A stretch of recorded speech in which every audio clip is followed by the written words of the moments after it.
Hello Chassos, my name is Jay, welcome to Pantheon Studios Australia, where we're going to be talking about a couple of things today. 10th, the release of the Farsight box, and a couple of other bits and pieces. Now, this is something that I have stayed away from for a little bit because I am not much of an opinion-based person.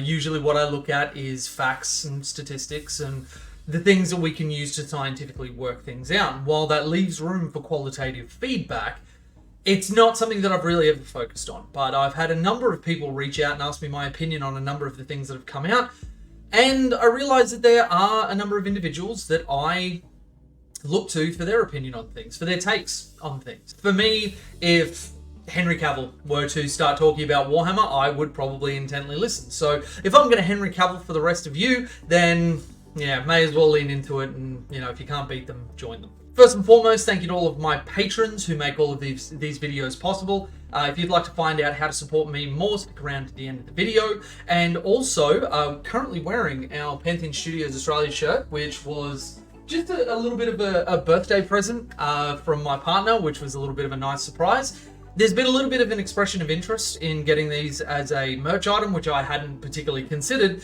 But if you're interested in getting your hands on one of these or other things themed around the studio and different videos and whatever else, like having the idea got floated of pins and that sort of stuff of the love of my life, Reptar, let me know. Flick us a message on any of the platforms that I'm on. Check out, there's a link in the description with the links in bio, all of my stuff, and let me know.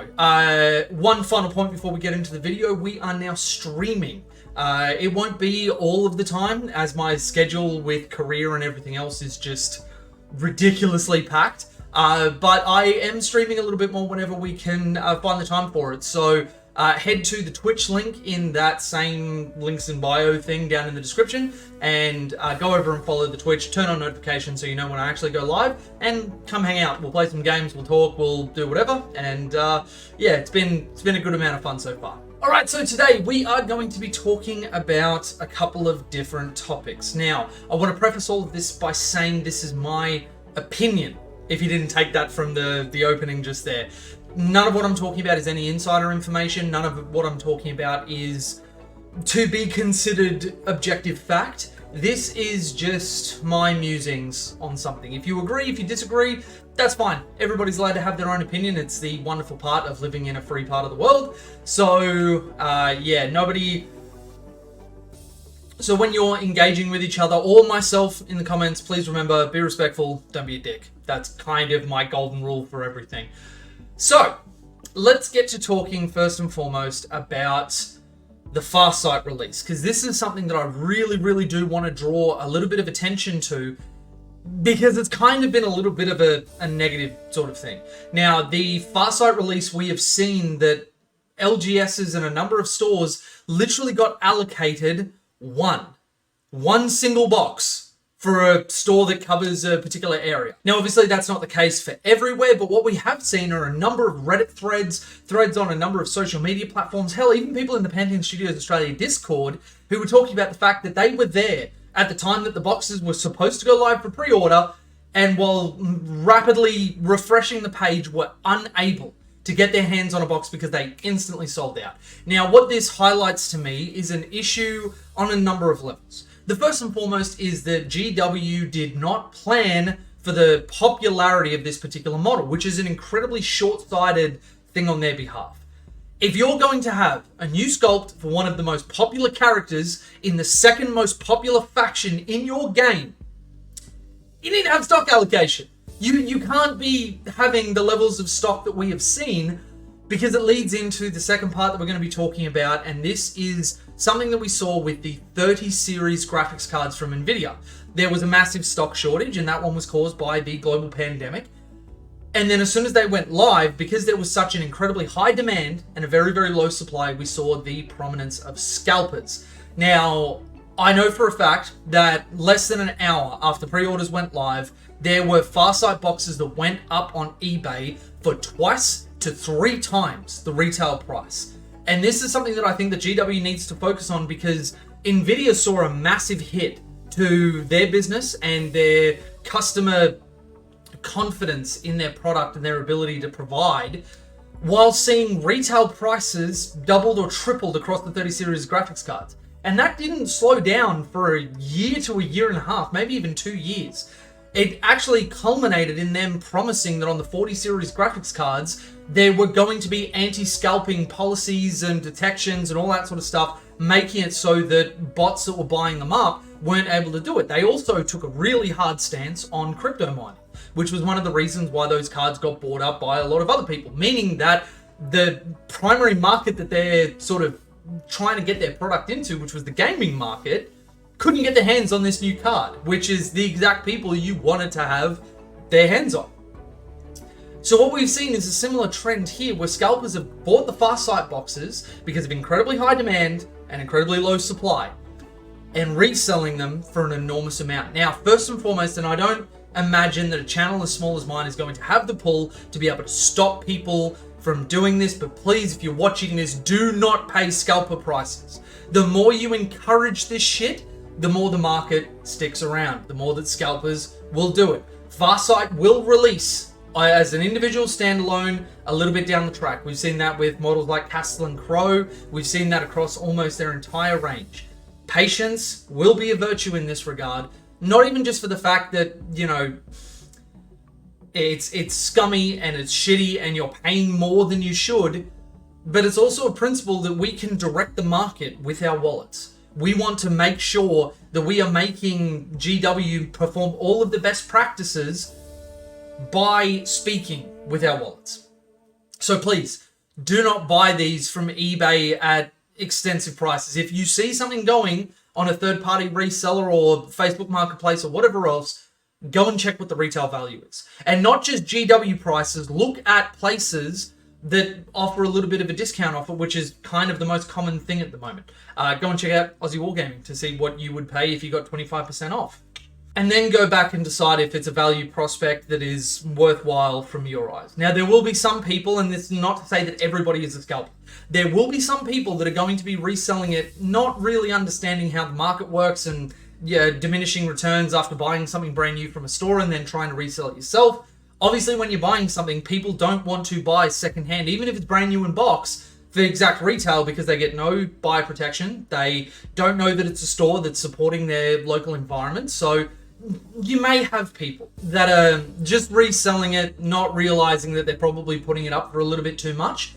Scalpers are people that are literally trying to get an exorbitant amount for a product right after release. So that's the Farsight box. Obviously, it's very exciting to get a new sculpt, and this kind of put a little bit of a dampener on it. So really, I would love to see GW kind of tighten up their predictions for what is going to be very, very popular. If you look at the Eldari Combat Patrol or Boarding Patrol, that's not sold out almost anywhere because nobody wants Jane Czar because that sculpt has been out for ages, great sculpt as it is, and the box is filled with a bunch of Corsairs, which are probably the least popular part of the Eldari book. Not everybody wants it. It's kind of shit, if I'm honest. But there shouldn't be the same amount of stock allocations and weighting from Farsight to that one. And obviously GW could look into protections to stop bots from getting on and buying up all of their stuff and stopping actual customers from getting it, because scalping hurts everybody and it's really, really bad to have as part of the environment. All right, so that is talking about the Farsight box. Let's move on now and let's go to 10th edition. Now, we didn't have a ton of details before, and I can honestly say that there were misgivings that I had when we had one of our first reveals, and I'll show that on screen now. So looking at this reveal, I'm sure I can't be the only person who saw this and just thought, this is an ad. This isn't content. This isn't answering our questions. This is vapid nothing corporate speak. And while there was one piece of information that I took away from it, just your collection being compatible, universal special rules, monster profiles, all that sort of stuff, there was nothing on here to speculate about. And I think this is another thing that I would love to encourage the community to do, and that is not encourage YouTube clickbait titles where, and I know that that's super hard, I know channel small as mine, nothing is going to happen about that at all, But I saw video titles that were like The Secrets of 10th Unleashed and all this sort of stuff, and they were referencing this article. This article tells us nothing. It tells us nothing beyond what we already know about 9th edition and that they've got plans to do things. And the reason that I say this is because you can plan to do anything. But until you've actually got some hard details released about how it works and everything else, it's all speculation. I can tell you that I plan to become a Space Marine. If everybody started making videos about how Jay's going to become a Space Marine and, oh my god, the secrets of the Emperor's science is unleashed, you'd probably look at it and say, that's kind of stupid. Because at the end of the day, we should be making decisions, we should be forming opinions based on facts. Now, one of the good things is that shortly after this release, there was another article that released with a video attached where they spoke a little bit more about the things that they were wanting to do. Part of which was reducing the number of stratagems in the game. Having most of the reactive abilities or things that were interactive between you, a short subset among the stratagems, but then also just having datasheet abilities. Now, on this, I think that this has the potential to be great, but this also has the potential to be very, very, very close to a system that we already have in terms of something called gotchas. When you have, let's say, and obviously this is not based on knowing what's coming with all of the data sheets. It may not be as bad as this, but I've been asked for my opinion and I'll give you some music. If every single data sheet has an ability that is reactive to your opponent, like we saw for the Termagants, which, by the way, how absolutely awesome do these new models look? Like, look at this and tell me that this isn't a massive, massive improvement over the old one. In terms of, it's still got that core feel, it's just got more. And I love how its hand is actually like going into its gun. I've always been a low-key Tyrannid lover, even though I don't own the army. It's probably something that I'll look at, learning to play or whatever. But this just looks really, really awesome. What I want to talk about is, in fact, this. Let's bring this up. Now, obviously, this is a little bit low res, apologies. But one of the things I want to talk about is under the abilities. Obviously, they've got Synapse here.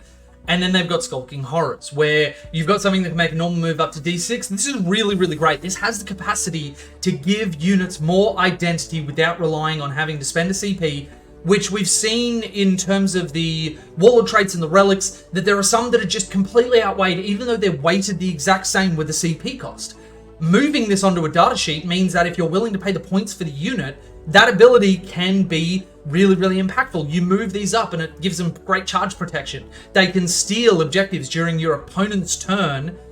The problem that this leads into is if there is an overabundance of this, keeping track of 2 or 3 or 4 of these is not a problem.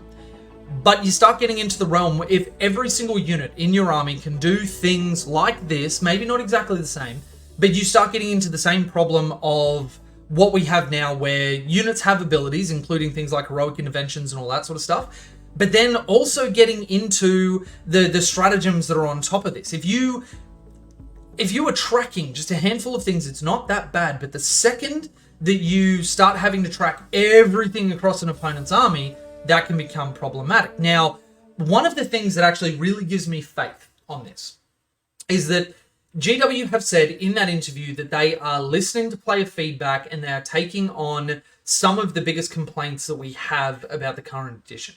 Now, while GW have missed in the past, and to be totally honest, I don't have total faith that they are going to nail it right off the bat, we have seen across the course of 9th that they have made a relatively balanced game.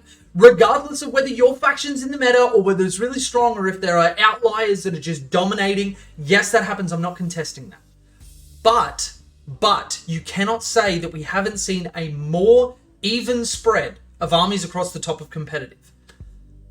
And that's really, really good. That's really heartening to see. Even if it's not in the place we would like it to be in, it's still in a place where there is so much that is actually usable and playable. And so I hope that with this coming forward, they've acknowledged the place that the game is in now. They're not going to be making radical shakeups to the point where we're just going to regress all the way back to a time when the game was really, really unbalanced and really terrible. And we're going to build strength to strength. Now, from the interview that we have I'll leave a link to it down in the description. It's on Warhammer Community, which is where I'm finding all of this stuff. I think we've got a little bit to be excited for. Honestly, change is, in my opinion, always good, because it means you can leave behind certain things, even if it doesn't bring all of the changes you want. And even if it brings changes that you don't agree with, it gives us an opportunity to leave behind things that we are not happy with, that weren't working, or even just shake up the meta. How boring would it be if we were stale for 2 or 3 years? And from all accounts, now bear in mind I'm a 9th baby, so I'm going off anecdotal evidence here, but there are a number of people that spoke about the distance between updates in previous editions and how much it just sucked, because there was still imbalance there. There were still people that were super strong and there were people that were super weak, and it never changed. It never moved. You really didn't get to use a lot of your book. And yet you look at this edition, as far as Tau's concerned, we've been able to use our bombers. We've been able to use our riptides, our crisis suits, our devilfish with breaches in them. We've been able to use pathfinders, all different flavors of commanders. Commander Shadowsun, Commander Farsight, Longstrike, Onvar. The Ethereals had a place. We have been able to use an enormous amount of our book. Auxiliaries got their time in the sun, where Crit Hounds are still fantastic, and Crit Carnivores made up the majority of what we were putting in terms of troops. It's been a good time for Tau. Regardless of, all the balance issues and us being able to dominate the lower end tables just because of ranged fire being as powerful as it is, we have been able to use a lot of our book, and that has come through balanced data slates and changes. So I'm genuinely excited for 10th. I really am. I want to see more. I reserve making and forming opinions until I've seen details, and the details that they've released look exciting. Let's actually look at this picture once again. If our data sheets are going the way that this sort of displays, that's also very, very exciting. Let's have a look at this. You have your spread of attributes at the top, which is generic for the unit: movement, toughness, save, wounds, leadership, and OC. Which objective control, we've got to work out what this actually means. My guess is that it's probably just going to be number of bodies that it counts for controlling an objective, but I'm probably wrong on that. I think there's more details to be released about this. I think that's why they haven't just given that as an explanation, because that would be very easy to do. But then you look at with the ranged weapons and melee weapons, and this was one of the biggest things that getting new players, because I've been coaching a lot of new players, trying to bring them into the game. I'm actually about to start a crusade for the first time with a group of my very, very close friends. Actually thinking to make some content on it where instead of showing you actual gameplay or whatever else, there might be some screenshots or whatever, but I actually do sort of a dramatic retelling of the crusade as it goes through the thing, and get a couple of characters from each of their armies and whatever. Sort of scratches that D&D itch, which we will be starting to make D&D content very, very soon as well. So very excited about that. Anyway, one of the things with getting those new people in is getting them to read their data sheet and understand what part they have to look at which point. It's been probably one of the biggest hurdles that they have to get past, and then stack on top of that all the terrain rules and all that sort of stuff. Some friends get it quicker than others, but that is based on their background with tabletop games or not with tabletop games. If they've played a lot of RPGs or whatever else, there's a little bit of skill crossover there. But we've had a couple of people that have no background in it whatsoever, and they're just coming in completely flat. And I remember this when I read the core rules all the way through and just started playing. It was an enormous amount of data and information to take in. And if I wasn't the person that I am, I would have given up halfway through it. But because I'm a massive nerd that loves taking information, and it's kind of why I love playing this game, I need that mental stimulation, I went into it.